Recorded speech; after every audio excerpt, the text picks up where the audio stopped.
నమస్తే, నేను doctor Harish Teneti, maxillofacial surgeon and life coach. ఈ మధ్య వైఫ్ అండ్ హస్బెండ్ గొడవలు ఎక్కువైపోతున్నాయి. వైఫ్ అండ్ హస్బెండే కాదు, అన్ని రిలేషన్షిప్ ప్రాబ్లమ్స్ గొడవల్లోనే ఉంటున్నాయి. చాలా మటుకు ట్రబుల్స్ చూస్తున్నాం. సో అయితే వైఫ్ అండ్ హస్బెండ్ మధ్యలో గొడవలు జరుగుతుంటే ఈ డాక్టర్లు, చదువుకునే వాళ్ళు, సైంటిస్టులు ఊరుకోరుగా రీసెర్చ్ చేస్తూ ఉంటారు. ఏదో రకంగా దీని నుంచి బయటపడచ్చా అని. ఒకటి సైన్స్కి లేకపోతే అడ్వాన్స్మెంట్కి ఉన్న ప్రాబ్లం ఏంటంటే, మనం కనిపెడుతూ ఉంటాము, మళ్ళీ కొత్త సమస్యలు వస్తూ ఉంటాయి. మళ్ళీ కనిపెడుతూ ఉంటాము, ఇంకో సమస్య వస్తుంటుంది. అలాగా సమస్యలు వస్తూనే ఉంటాయి. అలాగే ఈ మధ్య ఒక ఇంట్రెస్టింగ్ రీసెర్చ్ జరిగింది. ఆ రీసెర్చ్లో వైఫ్ అండ్ హస్బెండ్ జనరల్గా ఆలోచించే విధానం గురించి తెలుసుకుంటే, ఒక హస్బెండ్కి నీట్గా ఉన్న హౌస్, నీట్గా ఉండి అన్నీ సర్దేసుకుంటే మోటివేషను ల్యాక్ అయిపోయి ఏమాత్రము success కానట్టుగా అనిపిస్తుందంట.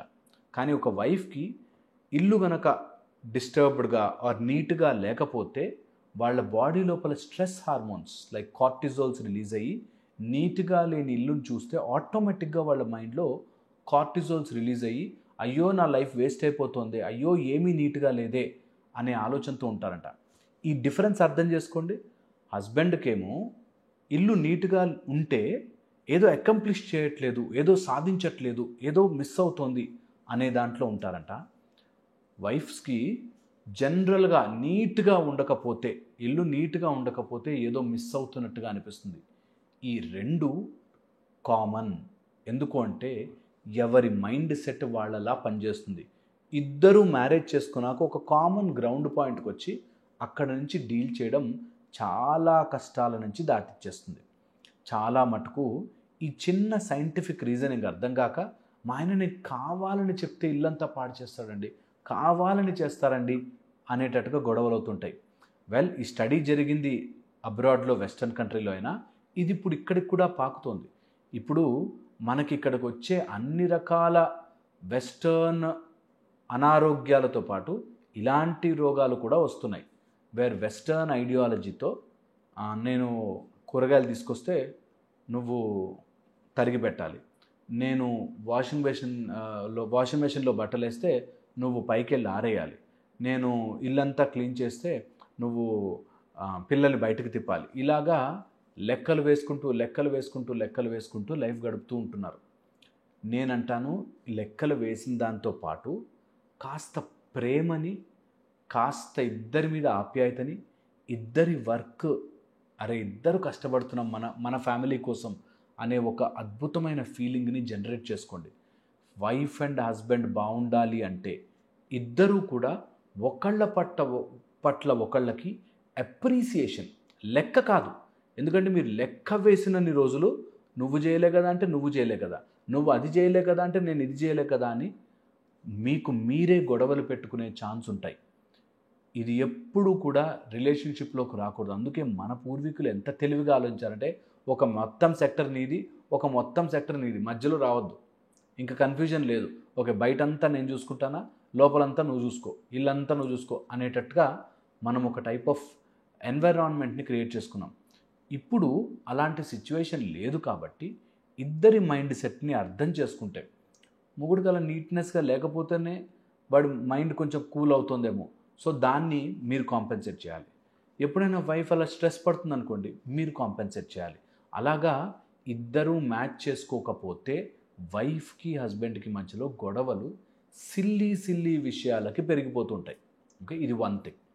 Second, wife and husband మధ్యలో గొడవలు వస్తున్న ముఖ్య కారణము ఫోన్ ఇవ్వట్లేదు, చూపించట్లేదు, లేదా ఎంతసేపు ఫోన్లోనే ఉంటున్నాడు. ఇదొక టాప్ రీజన్ ఎందుకు వైఫ్ అండ్ హస్బెండ్ గొడవలు అవుతున్నాయంటే, ఆయన ఫోన్ లాక్ చేసేసుకుని నాకు ఇవ్వడు, లేదా ఇచ్చినా కూడా క్విక్గా ఫోన్ తీసేసుకుంటాడు, ఎంతసేపు ఫోన్లోనే ఉంటాడు. ఈ మూడు చాలా కామన్గా ఫోన్ గురించి వైఫ్ అండ్ హస్బెండ్ మధ్యలో జరిగేది. సో దీనికి ఒక బ్రేక్అవుట్ పాయింట్ పెట్టుకోవాలి, వేర్ ఇద్దరూ కూడా ఒక చోటకు వచ్చి కాంప్రమైజ్. రైట్, డిన్నర్ టైంలో నేను ఫోన్ చూడను, ఇద్దరూ ఒప్పుకోగలగాలి. ఓకే, మిగతా టైంలో మీ ఇష్టం. ఆర్ నేను పొద్దున పిల్లలతో ఒక 1 అవర్, సాయంత్రం 1 అవర్ నేను పిల్లలకి టోటల్గా డెడికేట్ చేస్తాను. ఇది ఇంపార్టెంట్ పాయింట్. రెండోది, ఎప్పుడు నెవర్ ప్రెషరైజ్ పీపుల్. ఇది వైఫ్కి కానీ హస్బెండ్కి కానీ చాలా కామన్గా జరిగేది చెప్తున్నాను. ఎప్పుడూ కూడా మీ హస్బెండ్ని ఫోన్ చూపించమని కానీ వైఫ్ని ఫోన్ చూపించమని కానీ ప్రెషరైజ్ చేయకండి. ఎందుకంటే ఇందులో 2 ఇంపార్టెంట్ పాయింట్స్.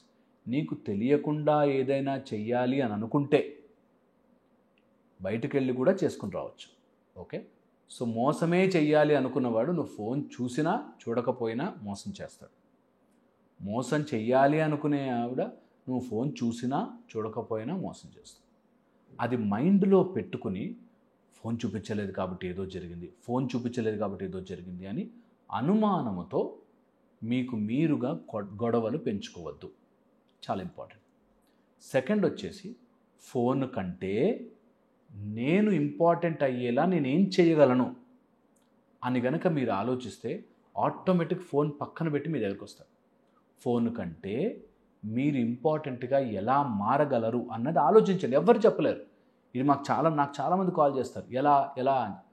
అది ఎవ్వరూ చెప్పలేరు. అది బ్రహ్మ పదార్థం. మీరే ఆలోచించుకోవాలి.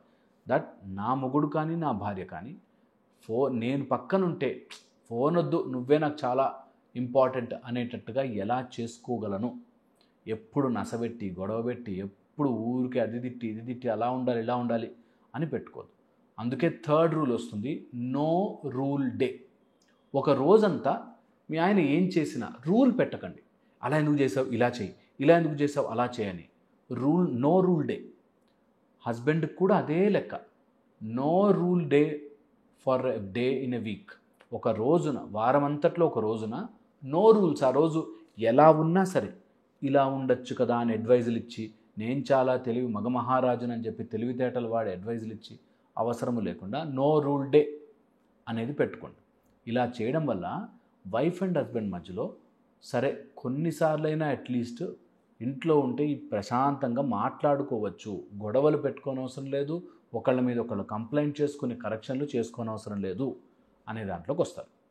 దీంతోపాటు very very very very important, ఒక స్టేజ్ వచ్చాక, ఇంట్లో పిల్లలు వచ్చేసాక మీరు ఎలా బిహేవ్ చేస్తున్నారో పిల్లలు అంత ఫాస్ట్గా గ్రాస్ప్ చేస్తారు. కాబట్టి పిల్లల ముందు ఎట్టి పరిస్థితుల్లోనూ ఒకరినొకరు చెడు మాటలు తిట్టుకోవద్దు, గొడవలు పెంచుకుంటూ పోవద్దు. ఇది చాలా ఇంపార్టెంట్. ఈ మధ్య కొంతమంది ఫైనాన్షియల్ రిస్క్లో కూడా పడుతున్నారు. సో ఎప్పుడు కూడా ఫైనాన్షియల్లీ ఇద్దరు సౌండ్గా ఉండాలి. ఇద్దరు డబ్బు నా దగ్గర ఉంటుంది నీ దగ్గర డబ్బు ఉండదు అని ఎవరి మీద చేయకూడదు. ఫైనాన్షియల్లీ ఇద్దరు ఈక్వల్ లెవెల్లో ఉండేటట్టుగా చూసుకోవాలి. దానివల్ల చాలా ప్రాబ్లమ్స్ సాల్వ్ అవుతాయి. ఒకవేళ ఒకళ్ళ దగ్గరే డబ్బు ఉండేసరికి నన్ను మోసం చేసేస్తాడేమో ఆర్ చేసేస్తుందేమో, డబ్బంతా ఆయన పేరు మీదే ఉంది ఆర్ ఆమె పేరు మీదే ఉంది అని గొడవలు ఈ రోజుల్లో ఎక్కువ అవుతున్నాయి.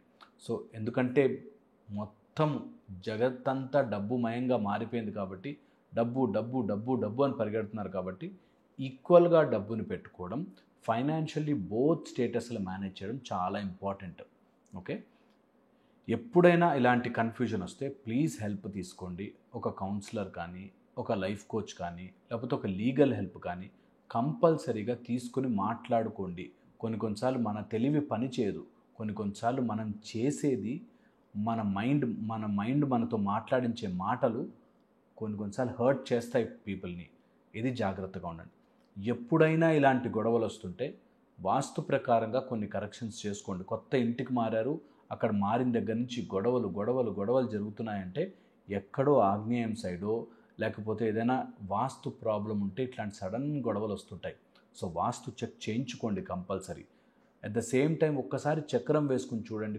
కొన్నిసార్లు కొన్ని పీరియడ్ షిఫ్ట్ వల్ల, కొన్ని టైం పీరియడ్స్, కొన్ని గ్రహ పీరియడ్స్ మారడం వల్ల తెలియకుండానే గొడవలు పెంచుకుంటూ చిన్న సమస్యని పెంచుకుని పెద్ద చేస్తాం. సో అది కూడా be very very careful of it. ఇలా గనక మీరు ప్లాన్ చేసుకుంటే మీ లైఫ్ విల్ బి కొంచెం స్మూత్గా వెళ్తుంది. అండ్ ఎప్పుడు ప్రేమని గౌరవాన్ని ఫోర్స్ చేయొద్దు. ఎవరు ఎంత ఇస్తే అంత తీసుకోండి. మీరు మీ లైఫ్ని ఆనందంగా ఉండేటట్టుగా చూసుకోండి.